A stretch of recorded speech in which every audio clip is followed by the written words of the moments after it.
ستا چونګړه سوزولی شم نو خپل دا مغل هم سوزولی شم. خان تا له شرم پکار دی چې د یو غریب په چونګړه باندې د خپل مال ودرې. ډېر خبره مالوزه که ته وږمې د تره زوی نه وې اوسه پورې به مې راجمه درله پرې کړې.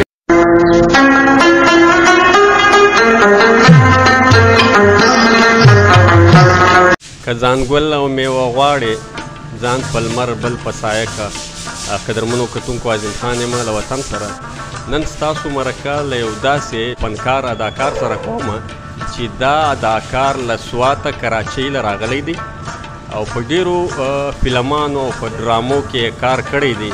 او تر ټولو له مخه زه رحیم خان سواتي ته په خپل پروګرام کې ښه راغلاست وایم. رحیم خان سواتی صاحب السلام علیکم، ستړی مشه. وعلیکم سلام، ډیره مننه جی، ډیره مننه. کتونکو ته هم ډیره مننه. د سوات یم، یو ډیره زرخیزه ځمکه ده چې چا چې دې خاورې له او پوره خیبر پښتونخوا له او بیا چې کم ځای هم پښتانه دي پوره پښتنو له یو نوم ورکړی دی چې هلته نه بدر منیر صاحب زمونږ د پښتو فلمونو چې کم مینیرو هغه هم د سواتو جي او سوات ډېر ښه فنکاران ورکړي دي. فلمي لاین ته څنګه راغې؟ له چا ځا متاثره سوې؟ زه خو ډېر زیات چې کله مارکیټینګ و د ډرامو فلمونو آخري عروج ته چې کله ډرامې لاړې نو زه رالم، زما شوق پیدا شو. شوق خو مې له ډېر بچپن نه و، حالانکې د شوټینګونو نه به تلمه، کتل به مې، ولاړ به م، تماشبین به وم. د هغې نه پس زما یو خواهش راغی چې یاره زه دې یو ډرامو کې کار وکړم.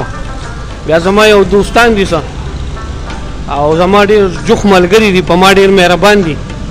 هغو ته ما وویل، هغوی بلکل داسې خبره خو نه ده، خامخا به کار کوي. خو د هغو د وجې ما بیا په فلمي ډرامو کې قدم کېښودو جي. رحیم خان سواتی صاحب په شوبیس کې د څومره وخت سوی دی او په دغ کې تا تر کړدو بهترینه ډرامه کومه یوه ده؟ په شوبیس کې خو زما جي د 2012 نه شوبیس ته راغلی یم او په ټولو کې بهترینې ډرامې چې زما کومې دي په هغې کې هجران او جانان د ټول نه په ټاپ ته چې د هغې ریکارډ یو ریکارډي ډرامه ده، تقریبا څه د 8 کالو نه مخکې ریلیز ده. اوس هم ماته خلک رینګونه کوي د هغې نه چې بهی دا ډرامه دې ډېره ښه راښکړې ده او ډېره زبردسته. د هغې سره سره بیا ما ارمانونه مې شول خاورې، جاهل او ژوند د بېوسۍ او اور او طوفان، دا زما سوپر هیټ ډرامې دي، ډېرې بهترینې چې کوم د کور کتونکي لکه مطلب زنانه زمونږ خویندې میندې کتی شي، زمونږ واړی کتی شي، زمونږ مشرانې کتی شي، دا داسې ډرامې دي.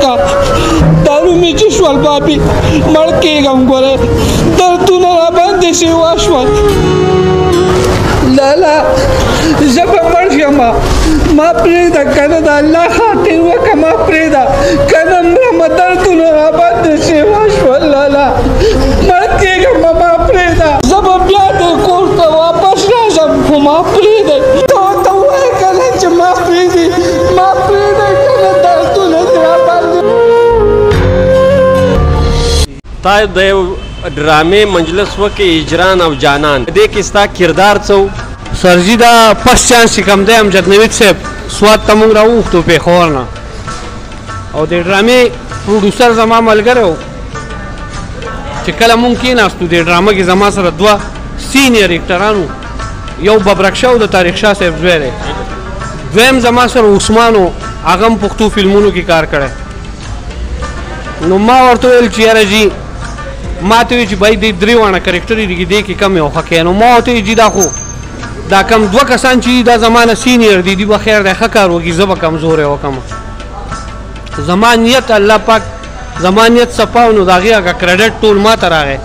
ما هغه کم کار وکړو او هغه عوامو دونه مقبول شو په عوامو کې او دومره خلکو خوښ کړو چې چېرته هم ډرامه کمنټسونه راتلل په ما په شکیلې به راتلل. حالانکې ډرامې مین هیرو ببرک دی، عثمان دی، زه 3 هیرو یم، خو هغې ما له دومره دغه راکړو چې هغه زما یو پهچان جوړ شو. جي دا د ټیلی فلمانو دور چې کوم دی اوس بالکل زوال پذیر شوی دی.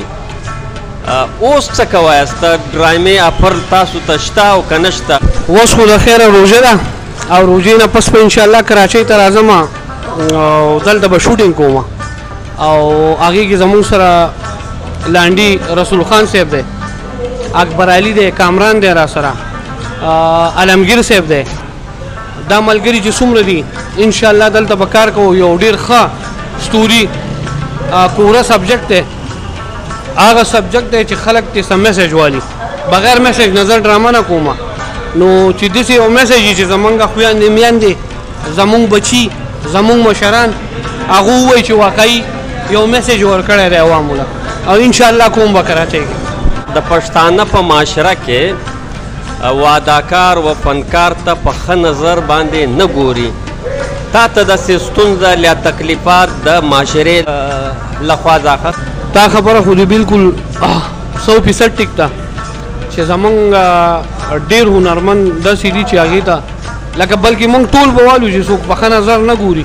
حالانکې زه به تا ته دا ووایم چې زمونږ سره په دې پیړ کې وکیلان شته، ډاکټران شته، پروفیسران شته را سره، پرنسپلان را سره، پرنسپلان استادان اسکولونو را سره شته په دې پیړ کې. دا یو شوق دی جي. او زه به درته دا ووایم چې د ډېر غلطو کارونو نه پې موږ را خلک رامنه دا دونه غلط کار نه دی، خو دا خلک ورته ډېر په غلط نظر ګوري. نو ما خو د دې د انټرټینمنټ دپاره، د دې د خوشحالۍ دپاره یو قدم اوچت کړی چې یاره زموږ د عوام خوشحالۍ د دې لږ ریفریشمنټ وشي. نو زه ټول چې څومره کتونکي دي هغوی ته خواست کوم چې زمونږ چې څومره فنکاران دي د هغو قدر کوي. هغه بې وفا زما د مینې په بدل کې دولت واخیستو او زه یوازې پرېښودم یار، یوازې پرېښودم. نو بیا ته ووایه سجاده زه به دا څنګه برداشت کړم چې زما مینه دې د بل په ډولۍ کې کښېني؟ که زه څه نشم کولی نو ځان خو بربادولی شم که نه؟ ځان خو بربادولی شم. رحیم خان وروره ستا ذاتي ژوند ته به راشم. دا ما ته ووایه چې ته په عام ژوند کې څه کوې، کاروبار د څه دی؟ سرجي زما خو وابسته د دې فیلډ سره زما د کیسټو دکانو سټارټ نه د هغې نه پس بیا رو زمونږ هغه کیسټو هغه کاروبار ختمېدو. د هغې سره ډرامې هم زاوال طرف ته لاړې، د هغې سره ګلوکاران هم زاوال طرف ته لاړل. که تاسو وګورئ نازي اقبال به البم راتلو اوس نشته، کرن خان به البم راتلو اوس نشته. چې څومره فنکاران دي د هغو به ډرامې به راتلې بې شماره. نو هغه د سی ډي د کاروبار د لاسه تباه و برباد شوی. اوس دي زه د هغې متبادل کار چې دی موبایل دی، چې څومره هم د سی ډي دکانداران دي هغو موبایل پارټس یا موبایل کار شروع کړی د هغې. بس ما هم د دې خپل چې څومره زموږ د پیل د کسان دي هغو خپل هنر چینج کړی دی، ما ورسره هم بس هنر چینج کړی د موبایل پارټس کاروبار کوم دي. ما لږ دوايي راکړئ، دردونه مې سیوا شوي، شابه که نه شابه.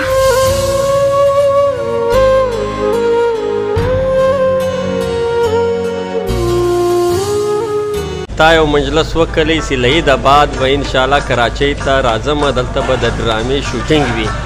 دا نن سبا چې ډرامې کومې جوړېږي دا د یوټیوب چینلانو دپاره دي که د یو بل شي دپاره دي؟ جی بالکل دا نن سبا یوټیوب دپاره ډرامه جوړېږي او یو کار خو ښه وشو، ګانې ترې کټ شوې، صرف سټوري پاکه. او هغه مونږ په خپل هم دا کوشش کوو چې یاره یو داسې سټوري چې په هغې کې دنده میسیج وي چې زما د بچي په ذهن ښه اثر پرېوځي، زما د ځوان د بوډا په ذهن ښه اثر پرېوځي. یو ښه سوچ چې عوامو له موږ داسې یو سوچ ورکړو چې هغه ووایي چې هلکه کیا بات ہے، زبردست کار یې کړی. په آخر کې ګرانو کتونکو ته که د یو پیغام په ذهن کې وي بالکل یې ورکړه. بس زما خو ګرانو کتونو ته دا دغه دی خواست دی چې هغو د خپل مور و پلار سره مینه وکړي او خاص کر پښتانه چې څومره دي ټول د یو بل سره مینه وکړي. په آخر کې له تاسو اجازه اخلم پر بل خوندور پروګرام پورې به بیا ملاقات کوو. د خدای په امان.